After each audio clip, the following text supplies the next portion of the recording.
Well, hello everyone. It's a pleasure to have David Lundgren today with me. And David is a CFA and CMT, which is something that I would love to have someday too. I know it's a really difficult thing to do, but I really admire you just for the fact that you have it on your back on your wall the two certifications. Right. I think is I'm from Venezuela.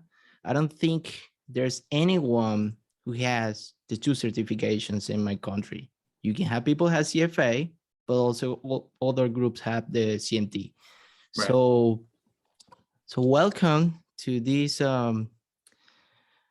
space where I bring to my community, Latin community, people that are portfolio manager, people who have experience like you, and it's a pleasure to have you today. How's it going today? It's going great. Thanks very much for having me on. It's always great to be able to talk about the markets to different communities. I don't believe I've ever spoken to the Latin American community, so this is a Okay, first for me. And I speak a little Spanish, but I wouldn't go there if I were you. that's actually my first question. How's your Spanish? Can we do this in Spanish? I learned how to speak Spanish when I was working in the Dominican Republic Oh, okay. for a summer. I was overseeing the construction of a condominium project, and I didn't speak any Spanish. And so I brought my younger brother's textbook, Spanish textbook, down to the Dominican with me. And at night, in the evenings, I would go home and learn how to say what I want to say tomorrow. Okay, And that's how okay. I learned Spanish. So That's good. That's yeah. good. So tell us more about yourself. So how are you starting on this business? I know it's kind of your background is very interesting, but people that still don't know you, if you can summarize your background a little bit. Yeah, sure. So I've been in the investment business for about 30 years. My entire career, I've been focused on charts, so technical analysis. As you said, I did get my CFA, so I have a very strong passion for fundamental analysis. I just don't do it myself. I let the market do it for me, which we can talk about. Um, and I've held positions most recently up until most recently. I was the director of technical research at Wellington Management in Boston, which is a large privately held money management firm. And I was also a portfolio manager there. And prior to that, I had a couple of research firms that I started myself. And the latter of those companies was called Breakaway Research, and that's how I ended up getting to Wellington, because they were one of my clients. And then prior to that, I was a technical analyst at Fidelity in the Fidelity chart room. And so it's been a great career. I've had the opportunity to work with some of truly, and I mean this when I say it, some of the best money managers in the business. You work And with David Keller as well? so I know David Keller through the CMT community, but Dave joined Fidelity just after I left Fidelity. Okay. So I don't think that was I don't think he replaced me, but I think he came in a different role, and then he ended up actually managing the technical team at Fidelity. But I know Dave; he's a fantastic guy. Yeah, he's a good Yeah, friend as one of the well. nicest you'll know. Yeah. Yeah. So let me ask you this. So um were you more, when you started your career, were more focused on the CFA first and then CMT, or was first? Well, I mean, interestingly enough, I actually got my CFA first, and I got it while I was a technician at Fidelity. So I think the reason I did it was because I was most of my audience, or I should say almost all of my audience, was of course at Fidelity, and they were fundamentally minded portfolio managers and analysts. And I wanted to learn how to speak the language and whatnot. So, and I knew that the CFA was really difficult to get, and I'm always up for a challenge. So I went ahead and did that, and I got that I think in '99. And I later got my CMT charter when I joined Wellington. And so I only more recently, relative to my career, more recently got my CMT charter, even though I've been a technical analyst my entire career. Yeah. So I don't know if you know Craig Johnson. He's in Of course, yeah. Yeah. So Yeah. let me ask you this. One time I asked him, well, I think it's a long time, 2015 or 2016, I asked him, what do you think is more important, the CFA or the CMT? Asking this question, he said to me, the CFA gave me the job and the CMT kept me in the job. So what is your story behind? What do you think Well, is? it's so funny you preface that question the way you did, because I was going to answer the question with exactly what you just said and give, as I always do, because I love that saying, but I always give credit to Craig for saying that. But I think that's an important point, that the CFA has a lot of credibility in the community. In fact, I just gave a presentation to to students at Babson College here in Wellesley, Massachusetts, which is where I went to school. And prior to the class, I asked them all who plans on getting their CFA, and 100% of the students put their hands up. So that's how important it is. It's almost like a must-have on your resume in that regard. But there's a lot of theoretical type of analysis in a CFA. There's a lot of it's really different between a CFA and a CMT, and the main difference being that the CMT is very practical, and it's very actionable, and it's very, very focused on risk management. So that's, I think, what Craig meant when he said the CFA helped me get my job because of the credibility and everything else, but the CMT has helped me keep my job because it is so focused on making sure I own the right things, regardless of what the CFA tells me I should be owning. And it also helps me very strictly and very cleanly manage risk. And that's, so therefore it allows me to keep my job.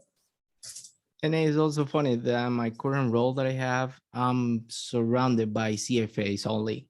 I'm the only one who's, so sometimes the discussions are, like they ask me, why are you doing the CMT first and then you leave in the CFA the second? Like, well, I got the job already. So yeah, I know. I think for people that are, that's a good point. But I think for people that are thinking about getting both, I almost want to say, I kind of hesitate to say this, but I almost want to say you should get the CFA first, only because if you get your CMT, you're going to realize you don't need the CFA. Correct. and you know what I mean? Because it's but we can talk a lot about why I say that, because I don't mean that in any derogatory manner. I mean, I have my CFA. I fully respect it. I love fundamental analysis. It's just that if you choose to invest with a CMT mind and a CMT mindset, then never in a moment do you disrespect or devalue how important fundamental analysis is and how important the actual fundamentals of a company are.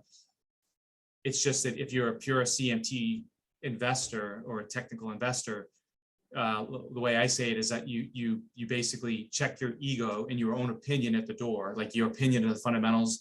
So fundamentals are very important. But between my opinion of the fundamentals and the market's opinion of the fundamentals, I'll go with the market's opinion all day long. So it's still, ultimately, I'm aware that fundamentals are what drive outcomes, but I've just come to recognize that the opinion of the market regarding the fundamentals is far more important than mine. Because if we think about it this way, if we have conflicting views of the fundamentals of a company, for instance, meaning if the stock is trending higher in a meaningful time frame, in a time frame that's driven by fundamentals, that means that the market's assessment is positive of those fundamentals. But if I disagree with it, I'm going to lose money. So the only time, this is just, it's a very simple, but also very irrefutable or not refutable statement that I can never make money unless the market agrees with me. Oh, it also reminds me of one of my mentors that he said to me, Ralph Acampora too. Yeah, that's a great mentor to have. Yeah, he's a good friend. He said to me, in the corner, there's a gas station, and there are many ways to get to the gas station, but at the end, what really matters is you get to the gas station. Doesn't matter what road you get, but at the end is that. And if we would talk about managing accounts, at the end, the customer is was expecting that you perform the best no matter what you had to do. And when you talk about different ways to think about that final customer, not just being, in my personal opinion, being obsessed with just one thing and nothing else, sometimes you had to, because the markets are dynamic too, things can happen, Yeah, and you had to adapt yourself for that kind of situations. 100%. But I think that's a very important point. But that's for that very reason. That's why I value technical analysis, and it's why I've chosen to be a technician. I like I said, I'm as passionate about fundamentals as I am about technicals.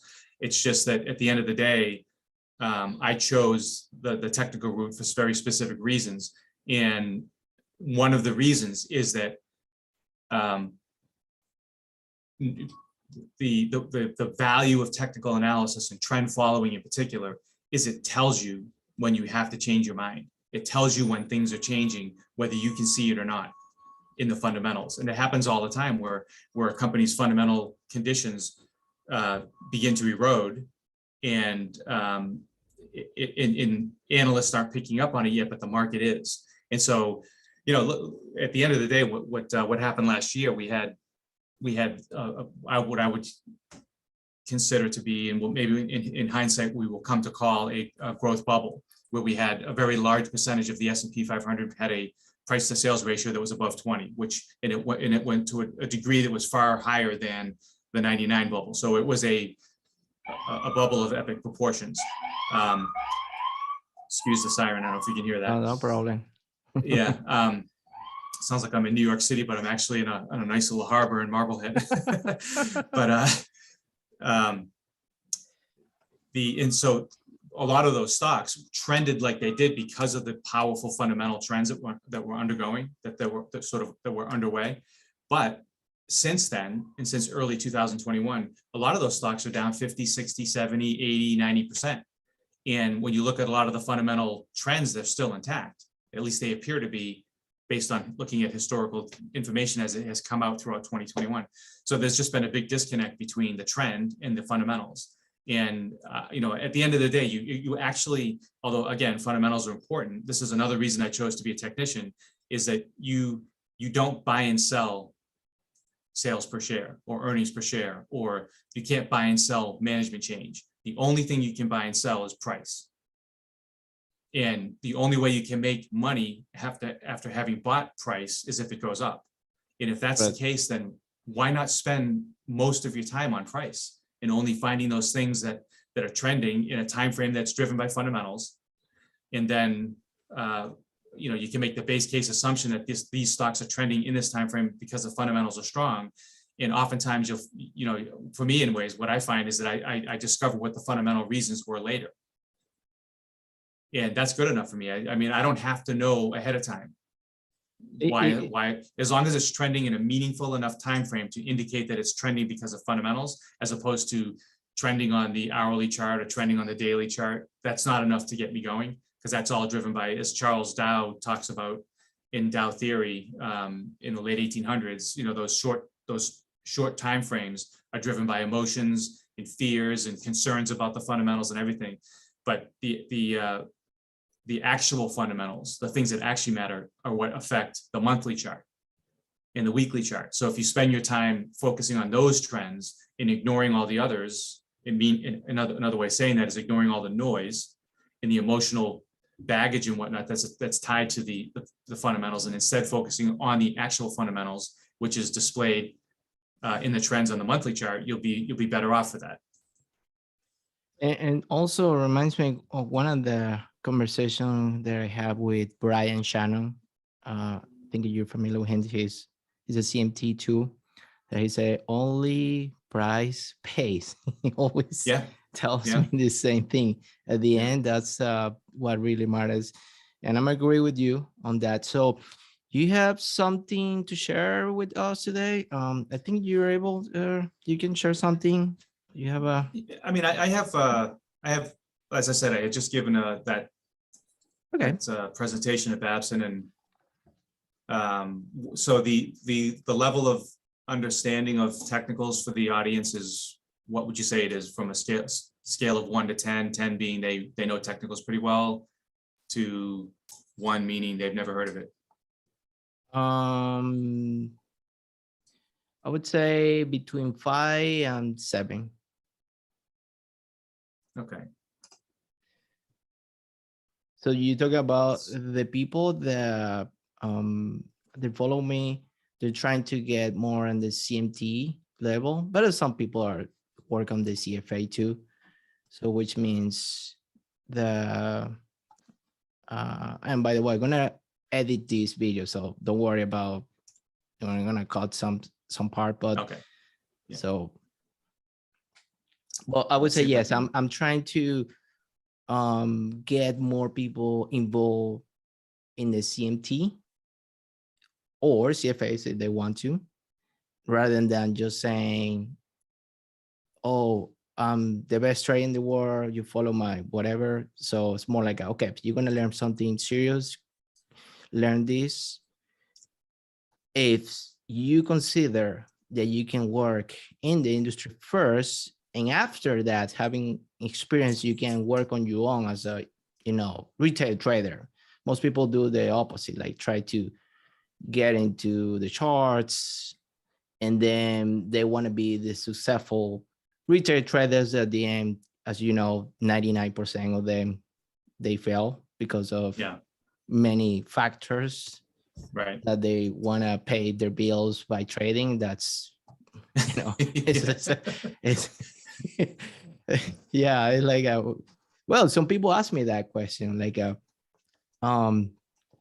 okay, you technically working and living as a trader. Yes, but doesn't mean that I'm doing that with my own account. That doesn't mean anything, because in order to do that, my account has to be huge.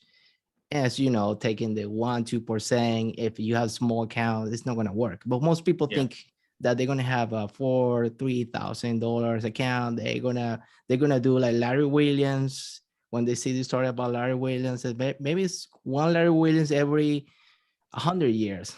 So Right. exactly. And actually, I talked to I don't know if you know Ralph Beans. He is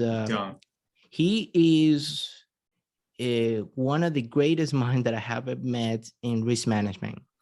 He was for some time the Larry Williams risk manager. And when he was in the competition, I had the opportunity to talk to him last year. And when he was in the competition, the trading world competition, when he made 11,000% in 1 year record, no one has done this before. Asking how was that year for him, and he said he couldn't sleep. He will call me at 2 a.m. asking for these positions, and I would say, or these ideas to trade these commodities, because he was in the futures, trading futures in order to win the competition. He was like that guy was nonstop. He was in the 40s, mid 40s. He has all the energy. He would call me another Saturday at 4 a.m. Hey, I had this idea. What do you think of when the markets opens on Sunday? Should we do this or not? So things like that. It was crazy. He said he will never repeat that again. And of course, for the tax purpose too, because making that money, how much tax you had to pay is crazy. He said, no, I don't want to do that anymore. Well, I mean, at the end of the day, the bigger the tax bill, the happier you should be, right? I mean, if it's the same tax rate, once you get to a certain level, and I have to spend $1 million in taxes versus $10 million in taxes, I'd pay $10 million in taxes all day long, because that implies a much larger gain, right? Yeah, correct. So sign me up. The bigger the tax bill, the better. All right. Yeah. Okay. So, I mean, we can take this in all kinds of directions, but I'll just, I think it's important to talk about the value of technical analysis. And so I'm going to try to share the screen here. Yeah, I saw your screen. Yep. Okay.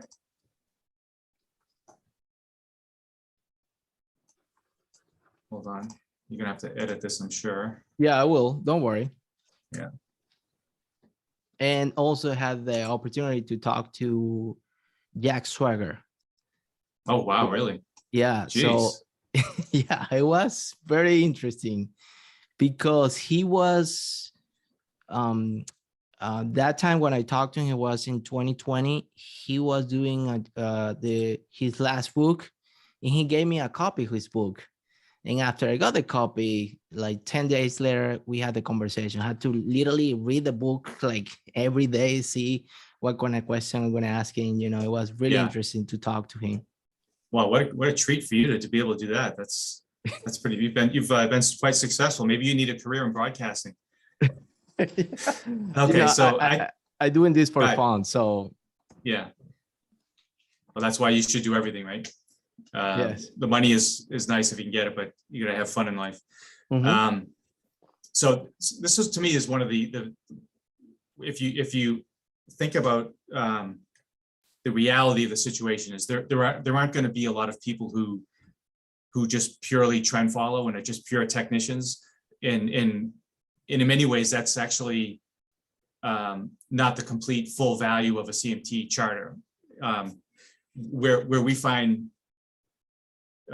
where we see people get great value from a CMT is to incorporate it into their process to help. So to help, in many ways, it's to help search for ideas. Technical analysis is great for being able to screen the market, looking for ideas, making sure that you own the right stocks, assessing the overall environment. Are we in a bull market or a bear market? Because that obviously changes how you should behave from a risk management perspective, et cetera.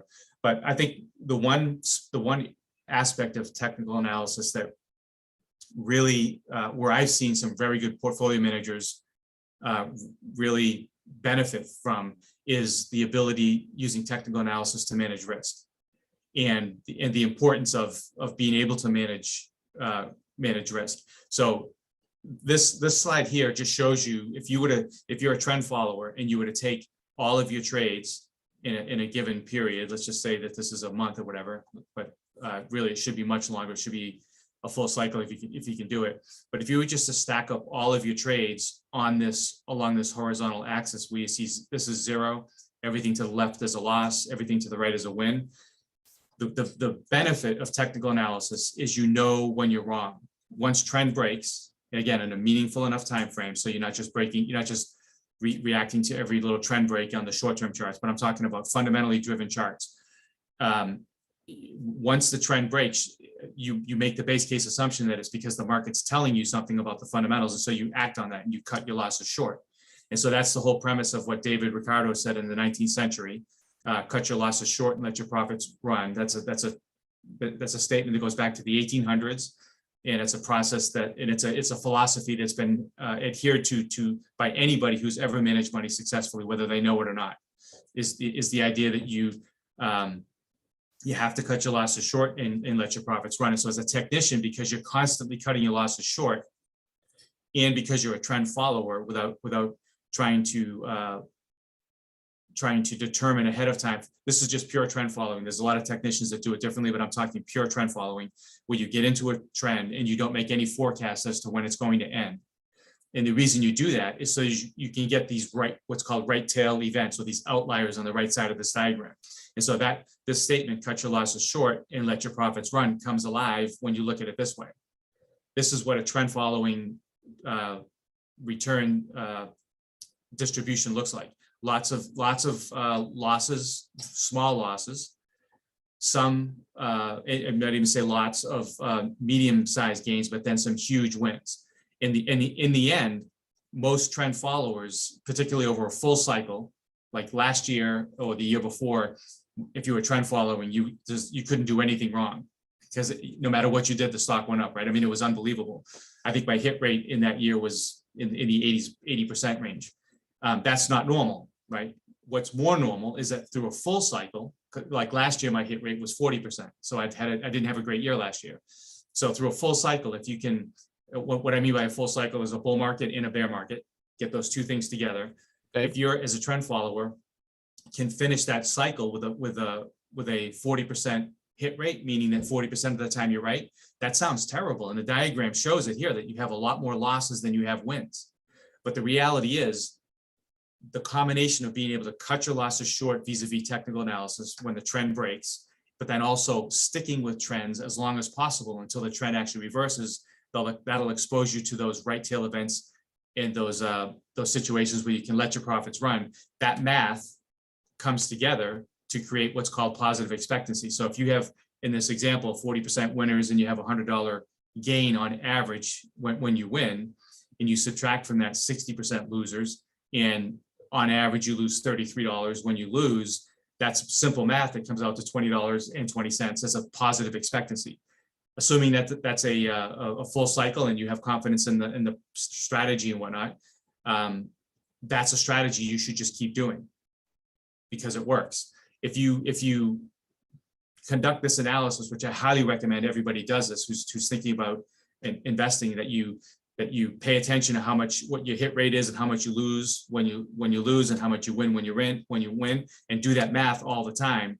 Because if you do that and you come up with a negative number, you should stop doing what you're doing, because it's a strategy that's going to lose you money, right? So, and what's important about this is that expectancy formula, no matter who you are, no matter what style of investing you choose to undertake, trend following, growth investing, value, macro, quant, high frequency trading, it does not matter who you are. Everybody has to go through this gauntlet. Warren Buffett has to go through this formula. I'm sure he's aware that he is, but a lot of people are not aware of the fact that you have to go through this formula. Nobody can escape this formula. At the end of the day, you're going to have winners, you're going to have losers, you're going to have a hit rate. And you lost money because your expectancy was negative. You made money because your expectancy was positive. And so the idea is to track this throughout the course of time. And, an important point to think about is, as you can see down here in the right-hand corner, after you buy a stock or whatever it is, cryptocurrency, oil, gold, currency, doesn't matter what it is. After you buy something, there's only 4 things that can happen. It can you can either have a small win, you can have a small loss, or you can have a huge win, or you can have a huge loss. Those are the 4 possible outcomes that you can have as an investor. And you'll notice that on the diagram on the left, one of those 4 things is eliminated, right? There are no huge losses. And so that's the essence of trend following, is to expose yourself to those 3 other buckets, be patient. Occasionally you'll get one of those huge wins that pays for everything else on the left side of the return diagram. And importantly, avoid those huge losses. And, I've worked with a lot of very successful fund managers that are obviously primarily fundamentally oriented. And I've never seen one who's had as clean a risk management process as what I just detailed in terms of technical analysis, being able to understand that trend is broken in a fundamentally driven time frame, time to get out. But what I have seen is some very good fundamental managers become great portfolio managers when they started to incorporate strategies that help them to avoid things in the bottom right-hand corner here using technical analysis, whether it be momentum ranking, trend following, relative performance, however you want to get to that end game. The point is, it's critical to avoid huge losses. No, it also also reminds me of the topic that you don't have to have the perfect strategy. All the strategies always are gonna fail at some point. But the important is this strategy, even though the win rate is less than 50%, still you can make money based on that principle, right? Yeah, there's no question. And there's a formula there that shows that 40%. And I've seen trend followers down at 30% still make money. But Wow. You have to be super disciplined to make sure that you let those right tail events unfold. So this is what it looks like when you do practice risk management. And this is another slide that I like to show, what happens if you don't practice risk management. And so if you start over here on the left-hand side, you can see you start with a portfolio value of $100, and through the course of the year, you don't manage any of your risk. It's a bear market. It's the global financial crisis or whatever, and you lose 50%. So now you're down at $50. in order for you to get back to break even, your portfolio now has to go up 100%. And Wow. speak to anybody in this business, the concept of doubling a portfolio, it's not impossible, obviously, but it takes time and it takes a strategy. It's not easy to do, but that's basically by not deploying risk management in your process, that's what you've set yourself up for, having to start from such a big hole, right? And then the other thing to think about is this fallacy of it can't go much lower. And you say, you know, the stock, I've ridden it down 90%. It can only, you know, what is it going to go down another 5%? Just be, you know, realize that going from down 90 to down 95 from that moment is another 50%. So no matter where you get in, if you're a value manager trying to buy on the way down and you think it's really cheap and it's already down 70%, we have a lot of those stocks in the market today. You know, down 70% is fine, but from there, it can still go to zero. It can still go down 100%. And so technicians, rather than trying to pick the bottom like that, what we prefer to do is wait for the actual trend to turn to indicate that the market agrees with us on the fundamentals. That's what I was talking about earlier about waiting for the market to tell you when to get in vis-a-vis trend inflection. And the main thing is that the disastrous effect that not managing your risk can have on your portfolio. So if you look up here on the top box here, this is a hypothetical portfolio. And it's, you know, year 1 through 10, and these are the returns year by year. It just kind of alternates. Again, it's hypothetical, but it alternates between 20 and 30%. At the end of that 10-year period, it's a compound return of 23%. Great returns, unbelievable performance. Anybody would aspire to try to get to that point. It's a real standout type performance. But then what happens if that same manager in the very first year did not know anything about risk management? And in his first year lost 50%, but then from there on out, from year 2 all the way to year 10, had the same exact track record. Because of that 1 year of dropping 50%, assuming that the clients even stayed with the manager, because oftentimes you drop 50%, the client takes their money back and doesn't even give you a chance to get them back to break even. So down 50%, it takes several years to get back to break even. And by the time you get out to year 10, you've cut your compound return almost in half. Oh, you know, so this is the importance of managing your risk. It's the most important thing you can actually incorporate into your process, because if you don't eliminate those big losses, you'll never be able to put together a positive expectancy, because it's such a heavy weight on the left side of the return diagram. And so, you know, just highlighting here, this is George Soros saying basically the same thing from the other slide. You know, if it's not whether you're right or wrong that's important, but how much you make when you're right and how much you lose when you're wrong. That's the same thing as cut your losses short and let your profits run.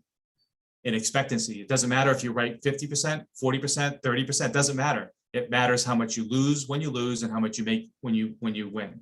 Put those two things together, and if it's a positive number, that's what it's all about.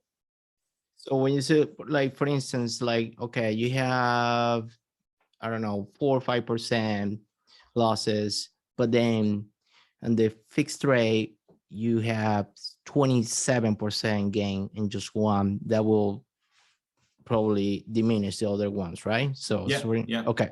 It pays for all of those small losses. Right. The way I actually think about it is that most of the sort of small gains, because you have some like medium-sized gains as well. So they're not all small gains, but most of those actually pay for the small losses.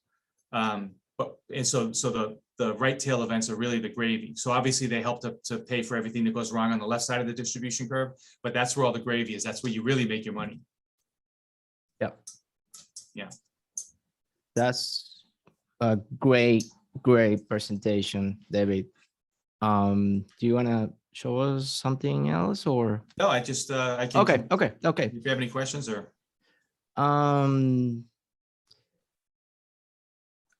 do you have because I'm editing this, something we talk about trend followment. Do you have something about mean reversion too, or it would be something similar? So the idea of mean reversion, again, is another strategy. That's one of the, Yep. like when you think about fundamental analysis versus technical analysis, those are sort of the two high level labels that you put Yep. in these things. Underneath fundamental analysis, you have growth in value. Underneath technical analysis, you have trend following in mean reversion. Those are the technical equivalents of growth and value. And so it's like anything else. You have to decide who you are as an investor, what kind of personality you have as an investor. The thing with trend following is that you're making the base case assumption that the market is right. That's what it requires mentally to be a good trend follower. To be a mean reverting analyst, portfolio manager, or a value manager, and you can even say a growth manager, those other sort of buckets, they all pretty much require you to come into the office every day assuming that the market's wrong. Like the market's down too much, and so it's going to revert. Or the stock is cheap, and so it's going to revert. Or the stock is expensive, so it's going to come down. Or my expectations for growth are far better than what the market thinks, so the stock's going to go up a lot. All of those other buckets, whether it be a growth fundamental manager, a value fundamental manager, or a mean reverting technician, they all come to the office every day with the base case assumption that the market's wrong. What makes us as trend followers, and it's why I'm a trend follower, very different. It's just that we just believe the market's right. And that's really not a big leap of faith to assume